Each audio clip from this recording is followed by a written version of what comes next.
வணக்கம் மகளே, நீங்கள் திருநெல்வேலி போகிறீங்கன்னா கண்டிப்பாக அது பக்கத்தில் இருக்க பாபநாசத்தை வந்து மிஸ் பண்ணுறாதீங்க. அங்கே குளிக்க சூப்பராக இருக்கும். ஸோ அது எப்படி போகணுன்றது தான் இந்த வீடியோவில் சொல்ல போகிறேன். போகிற வழியில் பார்த்தீங்கன்னா நாங்கள் தாமிரபரணி ஆறை பார்த்தோம். ஸோ மேலேருந்து அது வந்து ஒரு விசிட்டை போட்டு அதுக்கப்புறம் கீழே வந்து நீங்கள் குளிக்கிறதுனாலும் குளிக்கலாம்.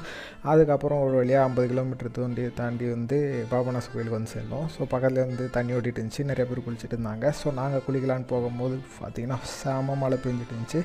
அதுக்கப்புறம் மழையாக இருந்தாலும் பரவாயில்லன்ட்டு நல்லா குளித்து முடிச்சுட்டு அதுக்கப்புறம் பார்த்திங்கன்னா அடுத்து அப்படியே அகஸ்தியர் ஃபால்ஸுக்கு போக ஆரம்பித்தோம். ஸோ இங்கே வந்து பார்த்திங்கன்னா 365 நாளும் தண்ணி கோட்டினே இருக்கோம்னாங்க. ஸோ வந்து இங்கே வந்து ஒரு 50 ரூபா வந்து டிக்கெட் எடுத்துகிட்டு அங்கேயும் குளித்து முடிச்சுட்டு மதியானம் வந்து வரவெல்லாம் அன்னபூர்ணா ஹோட்டலில் வந்து சாப்பிட்டு முடிச்சுட்டு நெல்லையப்பர் கோயில் போகலான்னு தான் பிளானு.